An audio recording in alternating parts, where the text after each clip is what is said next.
communauté musulmane a célébré la fin du mois de Ramadan aujourd'hui dans différentes mosquées dans les différentes régions du pays. Les prières se sont faites ce matin.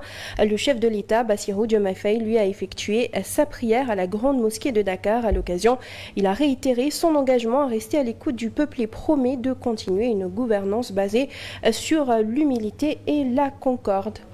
Et puis à l'international, en France, Marine Le Pen, reconnue coupable ce lundi de détournement de fonds publics dans l'affaire des assistants européens du FN. Elle a été condamnée à 4 ans de prison, dont 2 ans ferme et 5 ans d'inéligibilité.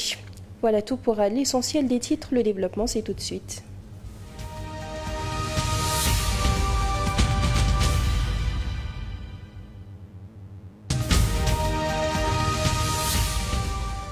Nous le disions à l'instant, ce lundi, une grande partie de la communauté musulmane au Sénégal célèbre l'Aïd el-Fitr qui marque la fin du Ramadan. Le président de la République, Bassirou Diomaye Faye, a lui effectué sa prière ce matin au niveau de la grande mosquée de Dakar. Il y a délivré un message aux Sénégalais. Djibril Diallo.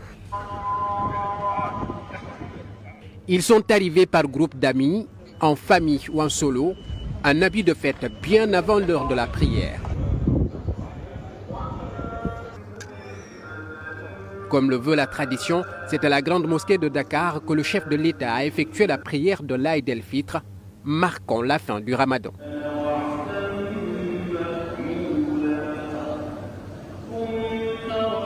Dans son message, le président de la République a remercié les autorités religieuses et coutumières pour leur rôle essentiel dans la préservation de la paix sociale, de la cohésion nationale et l'enracinement des valeurs spirituelles dans la société. J'en appelle humblement à nos chefs religieux. Continuez à prier pour le Sénégal, pour sa stabilité, pour son unité et pour que les choix que nous posons collectivement nous rapprochent toujours plus d'un avenir de dignité, de justice. Vos prières sont un rempart pour toute la nation. Un souffle de paix pour notre vivre ensemble. Le chef de l'État a également invité les Sénégalais à cultiver un esprit de solidarité, d'écoute et de dépassement. Le Sénégal a besoin de toutes ses forces pour avancer dans l'harmonie. Continuons à bâtir une nation de paix, de fraternité et d'équité. Je voudrais, en ma qualité de président de la République, réitérer mon engagement à rester à l'écoute de notre peuple et à servir avec loyauté, avec rigueur, mais surtout avec humilité, pour répondre aux attentes légitimes des Sénégalais. La prière marquant la fin du Ramadan est bien plus qu'un simple rituel religieux. Elle symbolise le renouveau, la gratitude et la communauté. C'est un moment de joie et d'unité et une belle manière de clore un mois dédié à la spiritualité et à la réflexion. Cette célébration rappelle à chaque musulman l'importance de l'empathie, du partage et de la solidarité au sein de la société. Nous restons avec le chef de l'État, Bassirou Diomaye Faye, qui n'a pas manqué de réitérer son engagement à rester à l'écoute de la population. Également, il promet de continuer une gouvernance basée sur l'humilité et la concorde afin, dit-il, de hisser le Sénégal vers le sommet. En ce jour sacré, j'invite chaque citoyen à cultiver l'esprit de solidarité, d'écoute et de dépassement.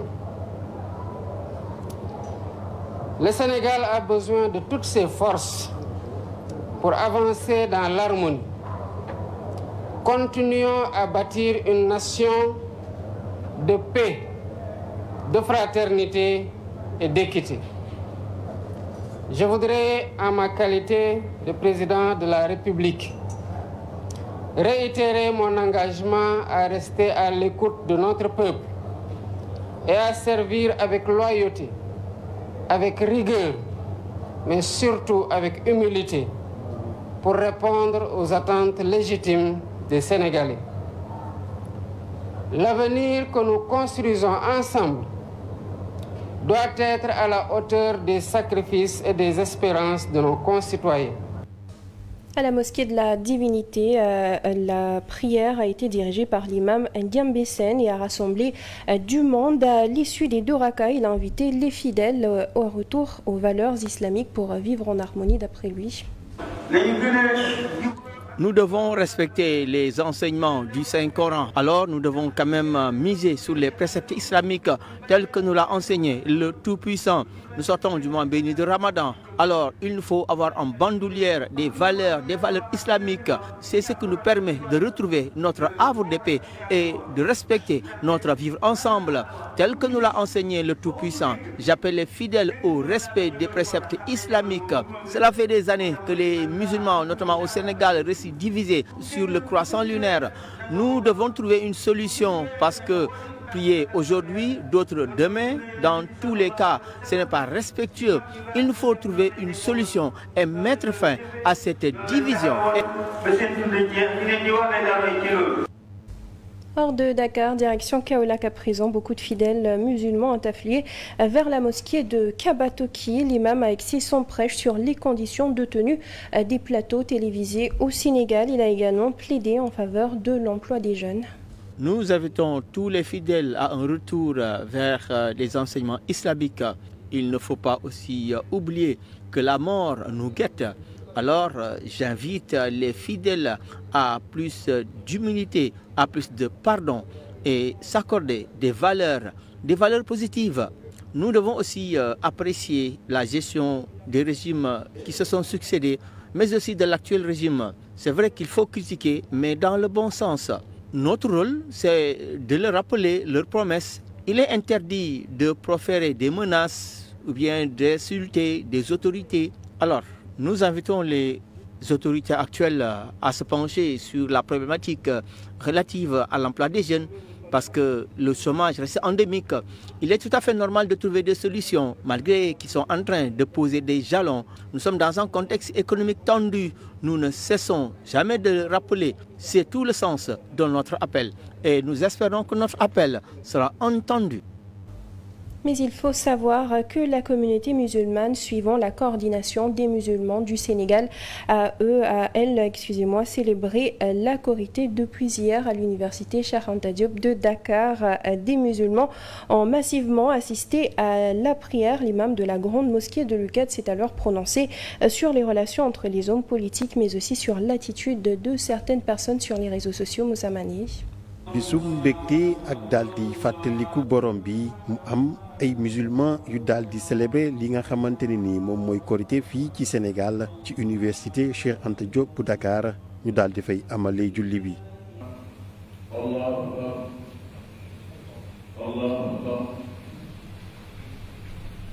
Bim jëlee kàddu gi nag imam Oumar Sall, un jour de joie et de gratitude envers le Seigneur. Un acte d'adoration.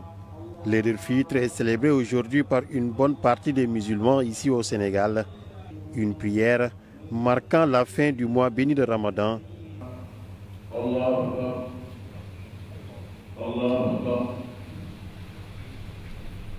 À l'UCAD, comme chaque année, des fidèles musulmans sont venus de partout.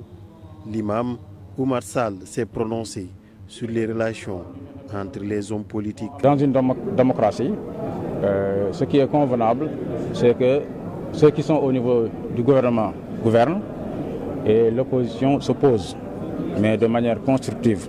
Je crois qu'ils doivent tisser des relations très cordiales, très amicales donc, entre eux pour l'intérêt supérieur de notre pays. Un moment particulier, une opportunité immense de rendre grâce à Allah. Sans détour, les réseaux sociaux, selon l'imam Oumar Sall, ne sont pas faits pour s'attaquer à d'honnêtes citoyens. Nous devons cultiver une attitude enseignée par notre croyance. Il faut aussi savoir que les réseaux sociaux constituent un couteau à double tranchant. On peut les utiliser à bon escient, comme on peut l'utiliser d'une autre manière. Mais en toutes circonstances, ce que l'islam enseigne, c'est que le musulman doit avoir de bons comportements envers son prochain.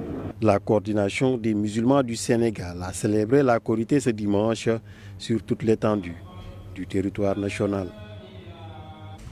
Il faut retenir donc que cette année encore, la célébration de l'Eid el-Fitr s'est faite dans la division, une division qui résulte des divergences sur l'observation du croissant lunaire malgré la mise en place de structures comme la commission de l'observation du croissant lunaire. Les musulmans du Sénégal ont donc célébré la Korité dans la division cette année. Au Sénégal, la détermination de la date de la Korité, qui marque la fin du mois sacré de Ramadan, est un événement important pour la communauté musulmane. Toutefois, des divergences sont notées sur les méthodes utilisées pour observer le croissant lunaire. L'observation du croissant lunaire pour déterminer le début du mois est une tradition fortement ancrée dans l'islam. Au Sénégal, cette pratique varie selon les régions et les communautés. Il y a en effet des observateurs locaux équipés de télescopes ou qui se basent sur des méthodes plus traditionnelles comme l'observation à l'œil nu en fonction de la visibilité du croissant. Les autorités religieuses, telles que la commission de l'observation du croissant lunaire, ont pour mission de valider l'apparition du croissant et d'annoncer officiellement la date de la Korité. Malgré la mise en place de telles structures, les divergences persistent sur la méthode d'observation.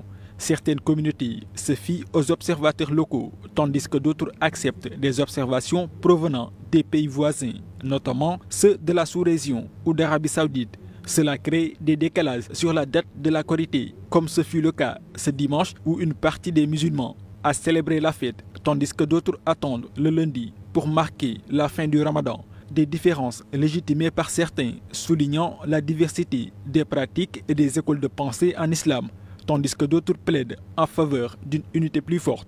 Mais quelles que soient ces divergences, la Korité reste un moment de partage, de solidarité et de joie. Les familles se retrouvent pour célébrer ensemble, échanger des repas et renforcer les liens communautaires. Les discussions sur la date de la fête, bien que présentes chaque année, ne font pas hommage à l'essentiel, la célébration de la fin du jeûne et l'action de grâce envers le Seigneur.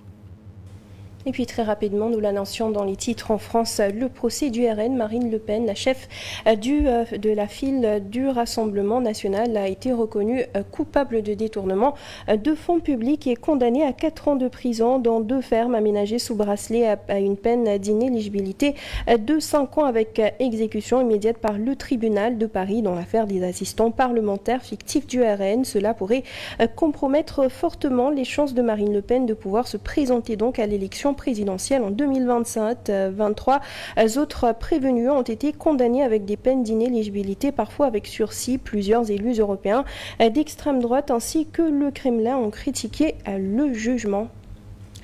C'est la fin de ce journal. Merci à vous de l'avoir suivi. À 14h, comme toujours, vous avez le Wolof. Merci, bonne suite de programme sur la 7 TV.